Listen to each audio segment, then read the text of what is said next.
Israel Iran युद्ध से जुड़ी बड़ी खबर, हालांकि सीजफायर हो चुका है लेकिन अभी भी खबर आ रही है सूत्रों से, बड़ी खबर ईरान पर परमाणु इलाका नष्ट नहीं हुए। ईरान के जो हमले हुए उसमें सूत्रों के मुताबिक यूएस ने 3 परमाणु रिएक्टर खत्म करने का दावा किया था, लेकिन खबर यह आ रही है कि ये नष्ट नहीं हुए हैं। सूत्रों के हवाले से ये सबसे बड़ी खबर, ईरान पर हमलों से परमाणु इलाका नष्ट नहीं हुए हैं। सीजफायर हो चुका है, दोनों देशों ने कह दिया है कि हम सीजफायर का पालन करेंगे, लेकिन कोई हमला करेगा तो जवाबी पलटवार करेंगे। लेकिन इस बीच जो मोटिव था, जिस मोटिव के साथ ये सीजफायर हुआ, क्या वो मोटिव हासिल हो पाया?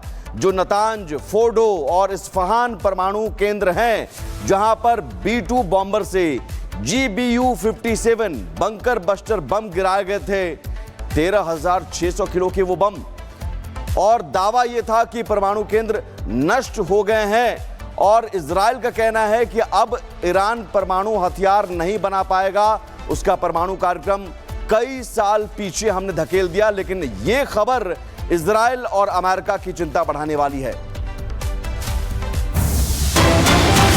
और इस बीच एक और बड़ी खबर, परमाणु केंद्र नष्ट नहीं होने के दावे पर ट्रंप बोले सफल मिशन को कमजोर करने की यह कोशिश है। डोनाल्ड ट्रंप का कहना है कि मिशन तो सक्सेसफुल रहा, सफल रहा, लेकिन अब उसे कमजोर करने की एक कोशिश है। जो ये दावा हो रहा है कि परमाणु केंद्र नष्ट नहीं हुए हैं, अमेरिका का दावा है। डोनाल्ड ट्रंप ने इस हमले के साथ ही दावा किया था कि हमने पूरी तरह से नेस्तनाबूद कर दिया, नष्ट कर दिया, तबाह कर दिया। हालांकि अब यह खबर आ रही है कि वो केंद्र पूरी तरह से तबाह नहीं हुआ है, पूरी तरह से नष्ट नहीं हुआ है। IAEA ने भी कहा था कि किसी भी तरह के रेडिएशन लीक की कोई खबर नहीं है, जिसके बाद से ही लगातार ये सवाल उठ रहे थे कि क्या वो हुए। एक और बड़ी खबर, अमेरिका के उपराष्ट्रपति JD वेंस ने ट्रंप की तारीफ की है। डोनाल्ड ट्रंप ने एक और लंबे युद्ध को रोक दिया है।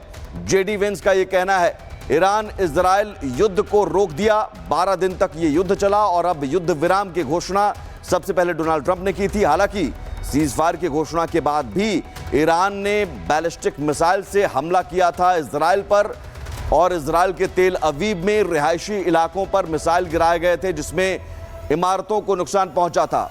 जिसके बाद दोपहर आते आते दोनों देशों ने कह दिया ठीक है, हम सीजफायर पर सहमति जता रहे हैं। एक और बड़ी खबर, अमेरिका के राष्ट्रपति डोनाल्ड ट्रंप का बड़ा बयान, हम ईरान में सत्ता परिवर्तन नहीं चाहते, सत्ता परिवर्तन से अराजकता होगी, ईरान में हालात जल्द शांत हो। ये वही डोनाल्ड ट्रंप है जिन्होंने कहा था कि ईरान को अगर ग्रेट फिर से बनाना है, मेक ईरान ग्रेट अगेन, मीगा, और ये नारा दिया था। और इसके लिए रिजीम चेंज की बात है तो रिजीम चेंज भी होना चाहिए। लेकिन अब डोनाल्ड ट्रंप कह रहे हैं कि सत्ता परिवर्तन से अराजकता होगी, हम नहीं चाहते हैं सत्ता परिवर्तन हो और ईरान में जल्द हालात शांत हो, हालात ठीक हो, ये हम चाहते हैं। डोनाल्ड ट्रंप के सुर बदल चुके हैं। डोनाल्ड ट्रंप जो पहले रिजीम चेंज की बात करते थे, अब उन्होंने कह दिया कि सत्ता परिवर्तन की जरूरत नहीं है। तो देखिए, रिजीम चेंज पर डोनाल्ड ट्रंप के सुर बदले हुए नजर आ रहे हैं। लेकिन इसी बीच एक और बड़ी खबर आपको बता दें, ईरान के परमाणु कार्यक्रम पर ट्रंप का बयान सामने आया है। ईरान परमाणु हथियार नहीं बनाएगा, ईरान को परमाणु हथियार बनाने की इजाजत नहीं है। तो देखिए, परमाणु प्लांट पर जो धमाके किए गए थे, यानी कि B-2 बॉम्बर्स गिराए गए थे, यानी कि मोटिव जो है वो साफ है कि परमाणु प्लांट्स जो थे उनको खत्म करना, परमाणु कार्यक्रम को खत्म करना। और इसीलिए अब देखिए, ट्रंप का बड़ा बयान ये सामने आया कि ईरान परमाणु हथियार नहीं बनाएगा। ये बड़ी खबर आपको बता रहे हैं, ईरान को परमाणु हथियार बनाने की इजाजत नहीं है। देखिए, नेतन्याहू जो पहले ही कह चुके हैं कि हमारा मोटिव जो है वो पूरा हो चुका है। और बड़ी खबर ईरान पर बोले अमेरिका के राष्ट्रपति डोनाल्ड ट्रंप, ईरान के पास बहुत तेल है, ईरान व्यापारिक तौर पर समृद्ध होगा। तो अब इसमें व्यापार का एंगल आ गया है। ईरान के पास बहुत तेल है और व्यापारिक समृद्ध, व्यापारिक तौर पर ईरान होगा।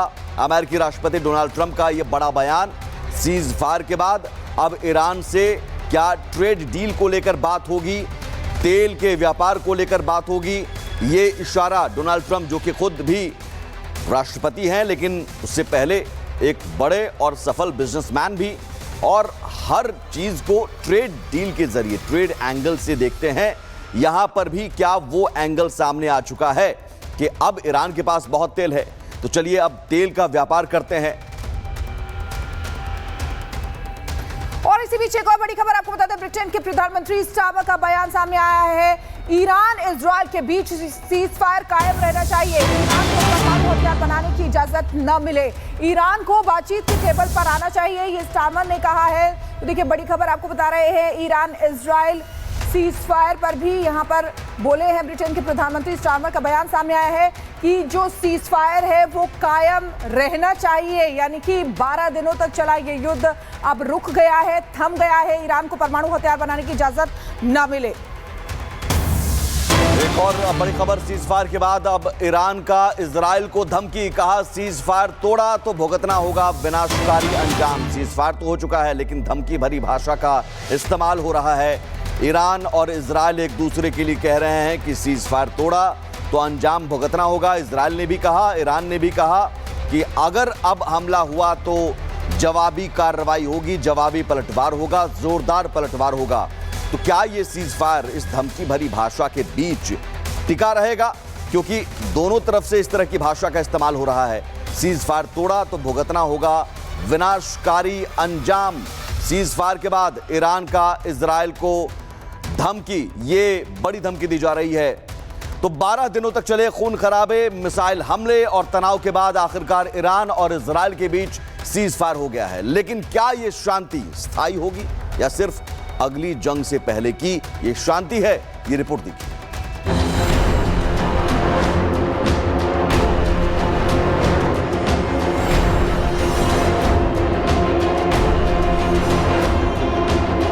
पश्चिम एशिया फिर एक बार जंग के मुहाने से लौटा है। ईरान और इजराइल के बीच 12 दिन तक चले सैन्य संघर्ष के बाद अब दोनों देशों ने सीज फायर की घोषणा कर दी है।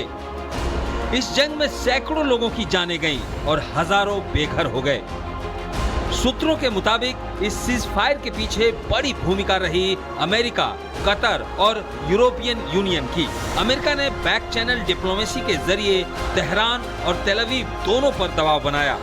वहीं संयुक्त राष्ट्र ने इस तनाव को विश्व शांति के लिए खतरा बताया। अमेरिकी राष्ट्रपति डोनाल्ड ट्रंप ने सबसे पहले सोशल मीडिया पर सीज फायर की जानकारी दी। ट्रंप ने लिखा, सभी को बधाई। इस बात पर इजराइल और ईरान के बीच पूरी तरह से सहमति बन गई है कि पूर्ण और संपूर्ण युद्ध विराम होगा। हालांकि ट्रंप के ऐलान के बाद भी ईरान और इजराइल दोनों एक दूसरे पर मिसाइलें बरसाते रहे और अमेरिका सीज फायर का उल्लंघन देखता रहा। लेकिन बाद में दोनों ने सीज फायर पर अपनी सहमति जताई और जंग से जंगबंदी तक का सफर पूरा हुआ। आपको बता दें कि ये संघर्ष किसी भी वक्त पूरे मिडिल ईस्ट को अपनी चपेट में ले सकता है, इसलिए ये सीज फायर वक्त की सख्त जरूरत थी। 12 दिन तक चले इस जंग में कौन जीता कौन हारा, इसका फैसला दोनों देश अपने अपने हिसाब से कर रहे हैं। इजराइल कह रहा है कि उसके सारे मकसद पूरे हो गए, वहीं ईरान इजराइल के साथ 12 दिनों तक चले युद्ध में अपनी सेना की कार्रवाई की प्रशंसा कर रहा है। ईरान की राजधानी तेहरान में तो बाकायदा सीज फायर के बाद जश्न मनाया गया। वहीं सीज फायर के बाद इजराइल के पीएम नेतन्याहू ने भी अपनी पीठ थपथपाई और कहा, हम शेर की तरह उठे और हमारी दहाड़ ने तेहरान को हिला दिया। यह युद्ध दुनिया की सभी सेनाओं को सिखाया जाएगा। हमने अराक, नतांज, इस्फहान में महत्वपूर्ण सुविधाओं को नष्ट कर दिया। हमने ऐतिहासिक जीत हासिल की। फिलहाल सीज फायर को लेकर ईरान और इजराइल के अपने अपने दावे हैं। वहीं अमेरिकी राष्ट्रपति ट्रंप हैं जो सीज फायर का मेडल खुद ही अपने गले में डालकर जीत का क्रेडिट लेते घूम रहे हैं। फिलहाल दोनों देशों की तरफ से जंग बंदी है। हालांकि शांति की ये सांस कितनी लंबी चलेगी ये कहना मुश्किल है। विशेषज्ञ मानते हैं कि जब तक मूल मुद्दों जैसे ईरान का परमाणु कार्यक्रम, इजराइल की सुरक्षा और हिजबुल्लाह जैसे प्रॉक्सी का हल नहीं निकलता, तब तक ये सीज फायर अस्थायी रहेगा। तो फिलहाल जंग थमी है लेकिन डर बाकी है। क्या यह संघर्ष फिर से लौटेगा या मिडिल ईस्ट को अब वाकई शांति नसीब होगा? इस पर पूरी दुनिया की नजरें बनी रहेगी। Bureau report, Republic Bharat.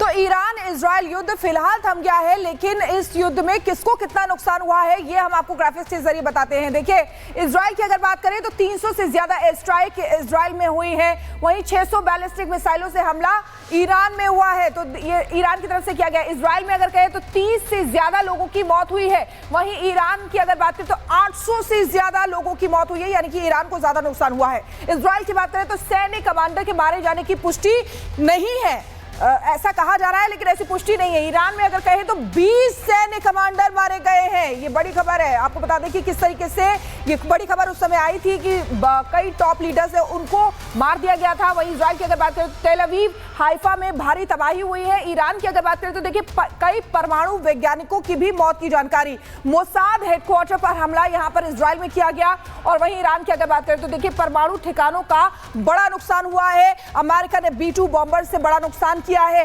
Israel की अगर बात करें तो देखिए आयरन डोम कई हमले रोकने में नाकाम रहा है, इजराइल का आयरन डोम। और ईरान की अगर बात करें तो एयर डिफेंस सिस्टम कमजोर साबित हुआ है। वहीं इजराइल की अगर बात करें तो देखिए अमेरिका और G7 देशों का समर्थन इजराइल को मिला है।